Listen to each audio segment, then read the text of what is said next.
You know, people ask you when you're growing up, what do you want to be? Oh, I want to be a doctor. I want to be a lawyer. I want to be a school teacher. I want to be an auto mechanic. You know, whatever it is that's honorable. I believe that that's the wrong question. It doesn't really matter what you want to be as long as it's honest and honorable. The more important question is, who do you want to be?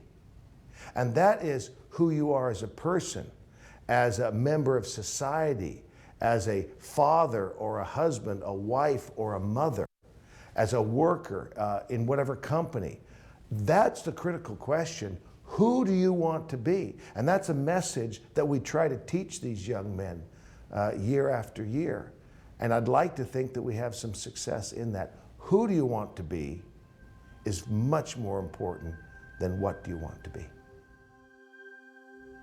I've learned so many things for my 33, now going on 34 years of coaching. I have been so blessed. I have been so uplifted. I have been taught by these players and the lessons of life. One of the most important lessons of life I've ever had, and I pass on to every group I have an opportunity to speak to, is this: don't play with snakes. Now let me tell you what I mean. Some years ago, I had a player's name is Mike, and this happened the summer between his 9th and 10th grade year. He walks out in his garage, he sees a snake, just kind of a small snake. He gets up closer, it's a rattlesnake. You know, he's got a couple of baby little rattlers. Well, he's handled snakes before, he's handled animals, and he gets it in a position where he's able to pick it up. And he said he held it by the neck. Well, I'm thinking to myself, do snakes have necks? You know, I've never figured that out, but he's holding it just by the nape of the neck there, and he's playing with it. And all the kids in the neighborhood are coming over. And you know, the opens the mouth up and the fangs are there, you know, and some venom drops out, and he'll hold it at someone here, you know, something like that. And you know, it's so much fun. And he's playing with it for 10 or 15 minutes. He'd handled snakes before. He knew what he was doing. Someone calls his name. Hey, Mike. And he turns, and ever so slightly, he's distracted, and he loses the grip. And it comes down and bites him in his pinky finger. You know, he had a reaction to the anti-venom serum. He was taking medicines. He had health problems for years. Something about what he was taking made his bones more brittle. And you know, he got hurt often. He's not only a great player, he's a great young man, one of my favorite kids. But he got hurt all the time, and it all is traced back to this. And you know, I'm listening to this whole thing, and I'm speechless. And I finally say, wait a minute, Mike. Let me see if I got this right. You walked out in your garage. Yeah. You saw a snake. Yeah. It was a rattlesnake. Well, yeah. You picked it up? Well, yeah. You played with it? You played with a rattlesnake? Well, yeah, you know, I'd done it before. I'd handled snakes. It was no problem. It bit you. Yeah. I said, Mike, how did you think this was going to turn out? How could it have turned out anyway, but eventually you get bit? It's a rattlesnake. That's what rattlesnakes do. They bite people. And I just don't understand this whole thing. And he's like, well, I'd handled snakes before. You see, there's a right and there's a wrong. We want to make everything in the middle. We want to have situational ethics, situational opportunity.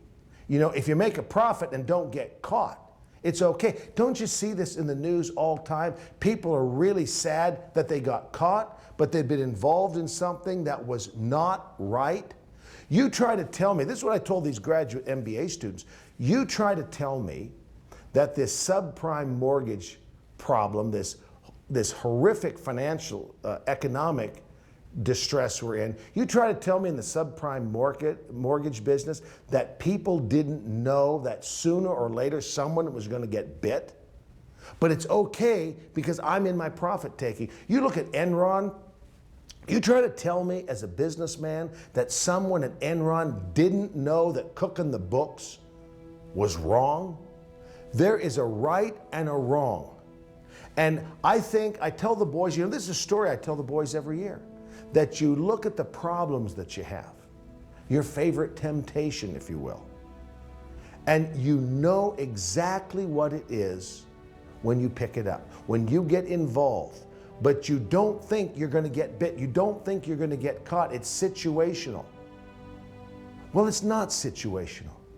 There's moral ethics. There's ethical values that are right and wrong. The essence of a lie is not the words you choose, but it's the message that you convey. So I'll pick a boy out of the group. They're all sitting in front of me, once or twice a week for the Gelwicksism. And it's just about life. Let's just pretend for a minute that I'm your dad and you're my son. And you're sitting next to Bill. And I say, Greg, what are you doing tonight?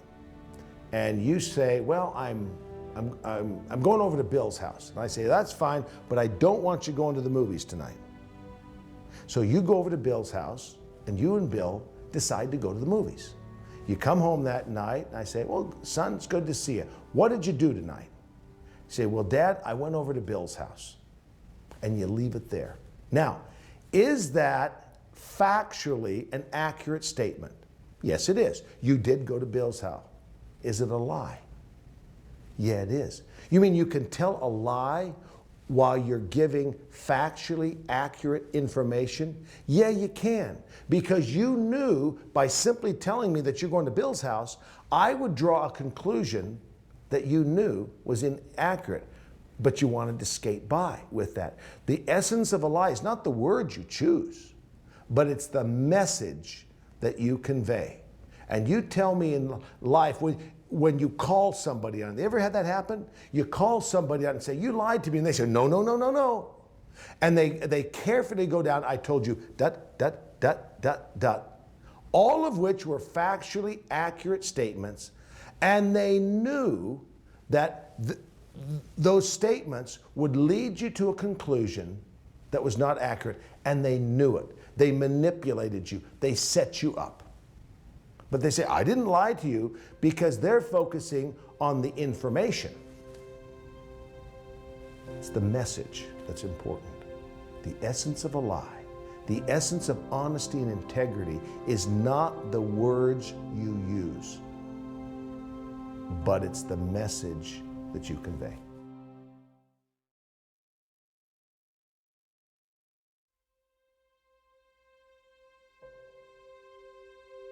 We have several team mottos.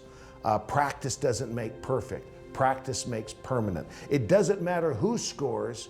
It only matters that we score. Good decisions don't make life easy, but they do make it easier.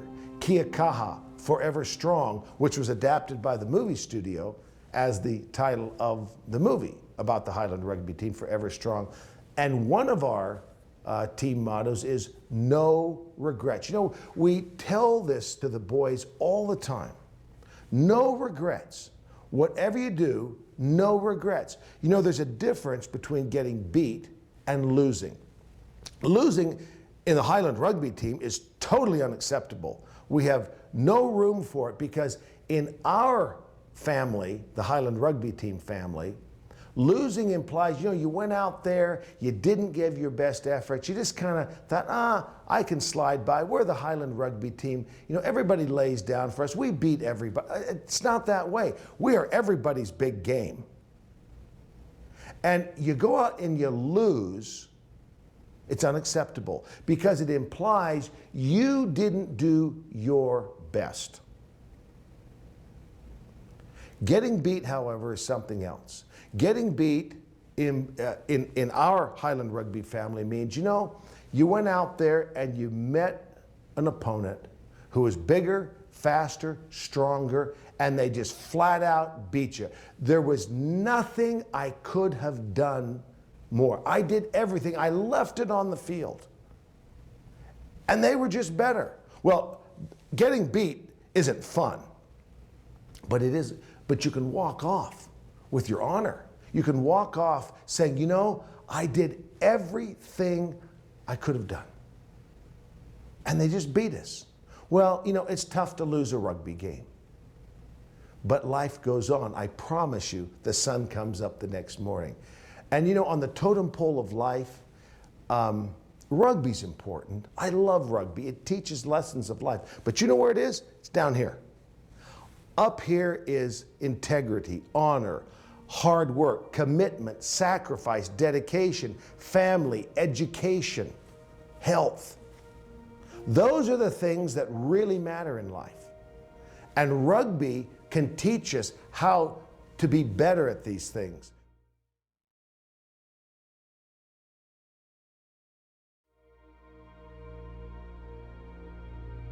My wife and I have 5 children.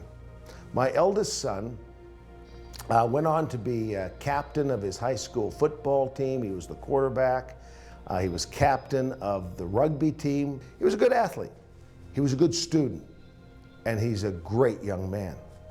I sat him down his 9th grade year, and I said to him, I said, son, I don't care about your grades. I really don't care what grades you get. And you know, this kind of smile, he's 14 years old, comes on his face and says, hey, this is going to be pretty easy. I like this. The pressure is off. And I said, oh, no. It's far worse than what you think. It's much more difficult because I don't care about your grades. What I care about is your attitude and your effort. You see, son, attitude and effort are everything. It's more important than natural talent. It's more important than natural intelligence or smarts. You will succeed more on attitude and effort than you will on natural ability or smarts. I said, so if you come home with, let's say, a D, you know, a D plus, a C minus, a D, whatever. I don't believe in Fs. I've often said that an F is more difficult to achieve than an A. I mean, you've got to be dedicated, single-minded, focused to fail. Our school system doesn't want to fail anybody. I mean, you really have to dedicate yourself to be a failure in school. I believe it's tougher to get an F than an A. But I said, let's say you come home with a D in a class, and you look me in the eye and you say, Dad, this is the best that I can do. I did everything I could. I did all my homework. I never missed a class. I went to the teacher afterwards and asked for help. I got a tutor. I asked you for help. I did everything I possibly could. And Dad, this is the best I can do in this subject. I'm okay with that. How can I ask you to do more than you are absolutely, honestly capable of doing? I'm simply asking you to do your personal best. But you come home with an A in a class, son, and you say, you know, Dad, I didn't do anything. That was just a piece of cake. I sloughed class. I was the teacher's pet. You know, I just slid by and I got an A. I said, you and I got a real serious problem. I don't care about the A. I care about the attitude. I care about the effort. I care about the work ethic. That you do everything you can. You see, I tell the Highland rugby boys, don't waste a lot of time comparing yourself to other people. I don't care who you are or what you do. You're going to find someone who's bigger, faster, stronger, smarter, richer, or whatever.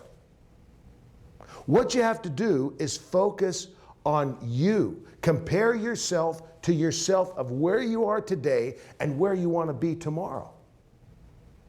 And that's the key, that you do your best. Now, I do believe in using other people as examples to motivate me and inspire me, you know, to help me pick myself up off the ground, help me to wipe my bloody nose and keep going when it gets tough. You know, I read some stories of the adversities and challenges and problems that people have, and I'm just in awe of how they can overcome such obstacles in their life.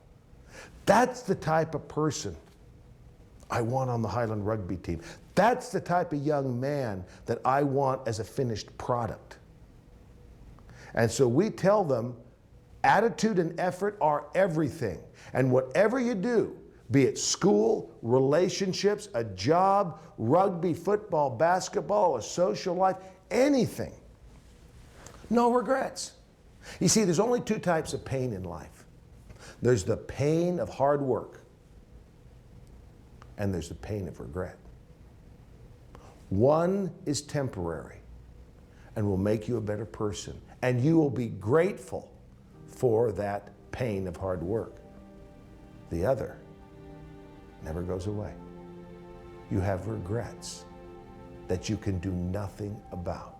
You have a regret of losing, but see, you don't have a regret if you get beat, by our definition. It's the pain of hard work and the pain of regret. Attitude and effort are everything. One, focus on the final score of your life. Two, no regrets. Leave it all on the field, and you walk off with your head held high.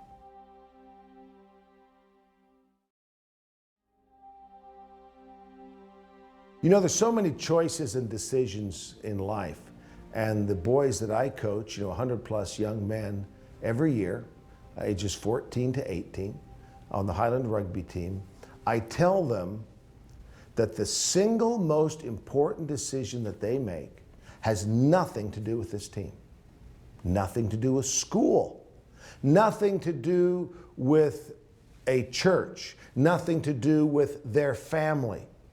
It has nothing to do with the typical things that we like. The single most important decision that these young men will make, I tell them, is who you pal around with, who your friends are.